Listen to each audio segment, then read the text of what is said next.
In part 2 of our Christmas episode, we continue to talk with Kevin and Liam about their series Dark Dealings on YouTube. If you like our content, hit the like button and continue to support us. It helps our channel grow. Visit our sponsor, the Most Gifted Psychics. Call 866-228-2883 and mention code word HauntingLive to receive 10 minutes for just $10. 100% satisfaction guaranteed.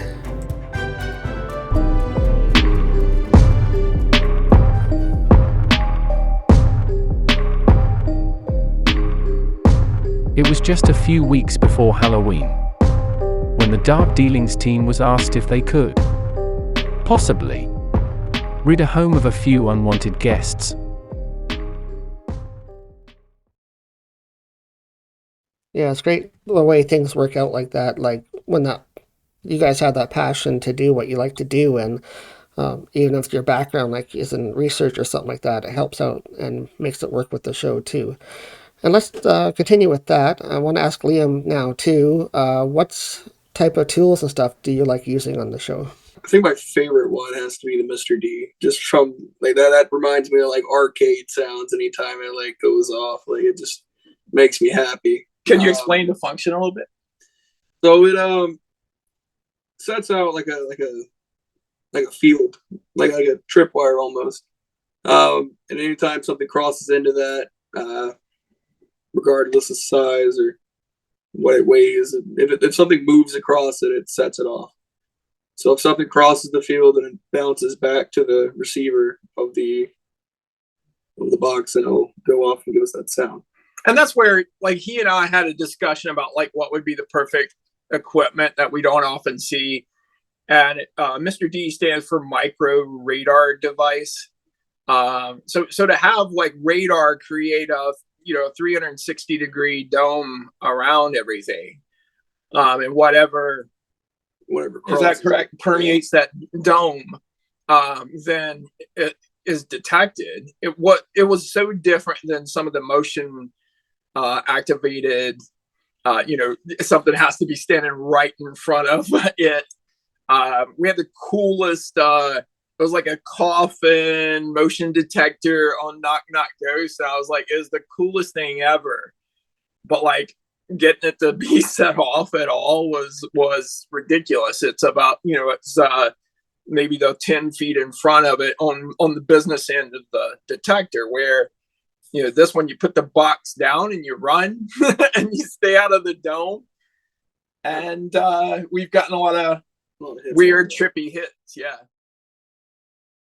What's one thing that you remember from filming that's happened to you guys? Is there one thing that kind of stood out from your episodes so far that you'd like to talk about?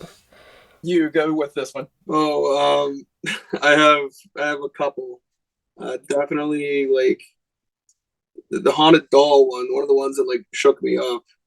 I don't remember if we put it in or not, but it kept saying Liam over again through the spirit box.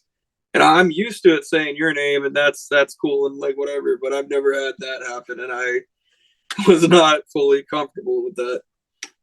We only left a few Liams in, but it probably said Liam's name 10 or 15 times through two different boxes, the spirit box and a program called Vocibus by Anthony Sanchez. But to have, it was so consistently Liam, I think, and I looked at him, I could tell he was getting bothered by it. And then probably, although it's tough with skeptics because, they see a piece of video evidence and they can shrug their shoulders or whatever. But when we got home from the bakery episode and we sat down and we started reviewing, we had set up a static camera upstairs, and you set it off with full spectrum, right? Yeah, sitting there with full spectrum on. So it's static, is sitting in one position. We collect that piece of equipment. We didn't realize that while we were talking downstairs, that the bakery light upstairs, one of the bedroom lights, comes on.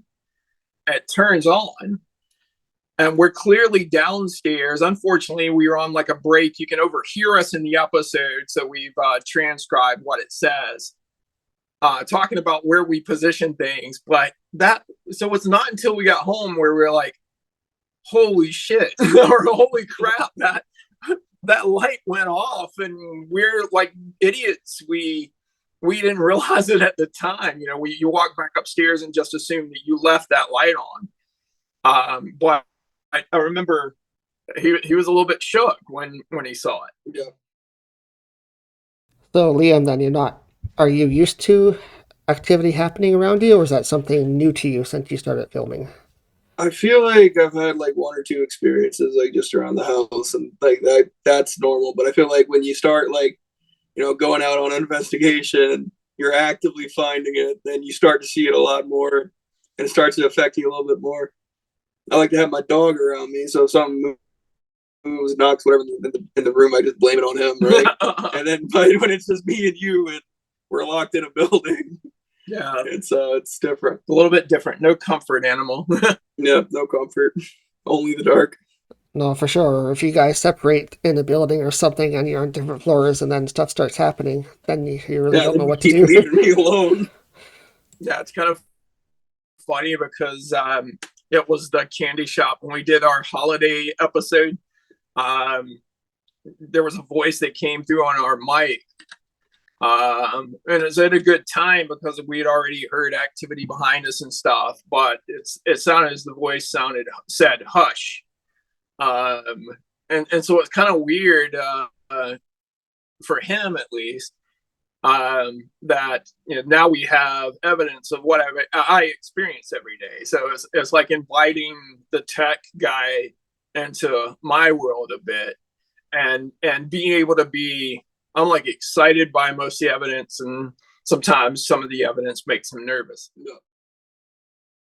Have you, Liam, been nervous yet on locations, There's been or a is few. it something that you're getting used to now, or? I feel like the going into Haunted Doll episode into that house, like I was joking around, I told Sam I'm off to get possessed, and Dad's like, you can't joke about that, scolded me, gave me like a lecture on why you can't do that, and that definitely that made me really nervous going into it. Yeah, I came down like a dad, I guess, Trevor. There was a moment where he joked about being possessed. We're getting ready to go do this home clearing. I'm like, probably not the joke you want to make when we're going to go clear a space, not exactly knowing what we're going to face. Yeah. That's what you're going to do, right? Is to go out and investigate these locations, but you don't know what's there. You find that out once you get there, so you really have to be careful when you're out investigating. Like you have to watch what you say, watch what you do, right? So yeah, we've got a couple locations coming up next year where their background's definitely shady and negative, and a lot of the paranormal reports are very negative. And I just want us to have a respect for what it is we may find. yeah, you don't need anything attaching or following you or trying to cause harm or anything like that, right? So protection is key. So absolutely, yeah. So there's a seriousness. We do have fun in those episodes too. We someone talked about our bloopers reel. We made a little YouTube short out of a blooper reel, so we're able to have fun. But it's well after we get there, and we want to treat everything with respect. We had unfortunately eaten tacos before before one of our investigations, and so our stomachs were just grumbling, and it could be heard on the mics. And I'm like, let's just assemble this in like a bloopers reel and have a laugh about that. for sure. So it's always great to split that kind of stuff up. You can have some of that in the episode just to mix it up a little bit, but it's good to do that too on the outside as well. So what's the direction that you're going to be taking the series into next then? What's coming up? Well, for so the next 2 months, we're trying to hit a couple like abandoned locations. We made a contact at the Candy shop. Yeah, what was it?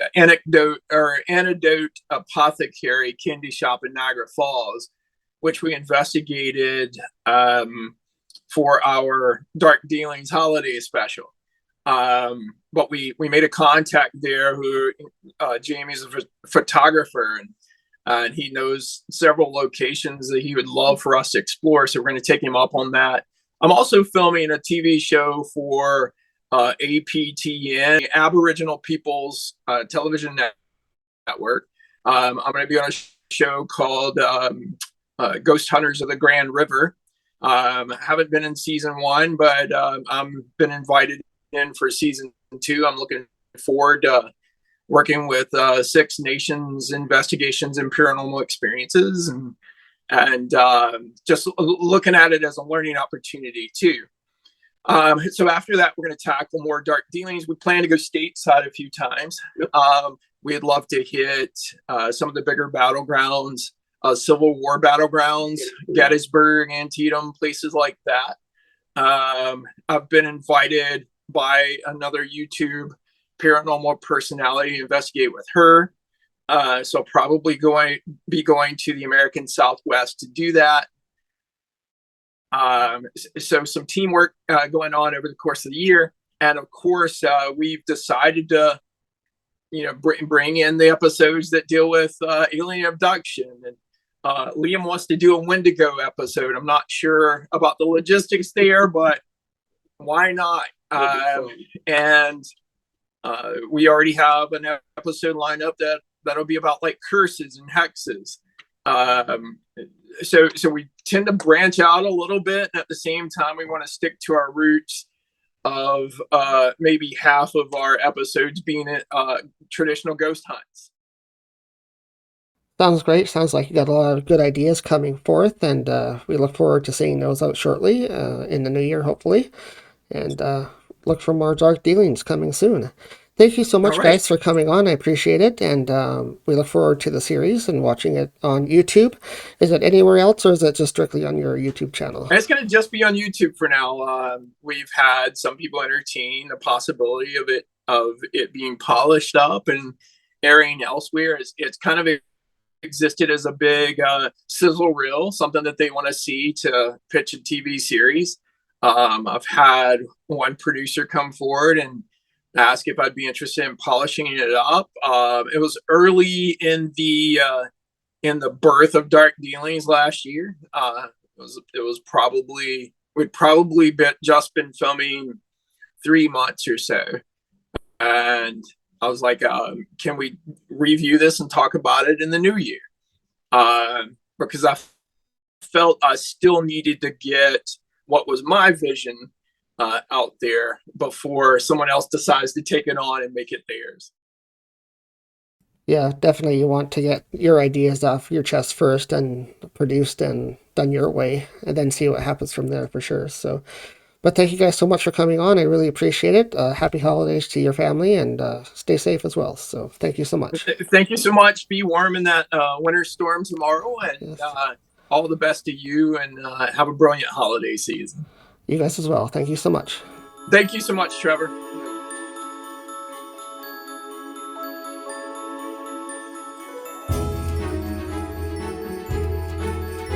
Miss one of our episodes? Replay our episodes on Rhode Island Broadcasting, Wednesdays at 10 p.m. EST. Show your support for Haunting Live by supporting our broadcast partner, Rhode Island Broadcasting. Find them on YouTube. The paranormal can happen at any time, so that's why our Etsy store is always open. Get your paranormal items from cleansing to protection to attraction, all available now on our Etsy store. Search Haunting Live.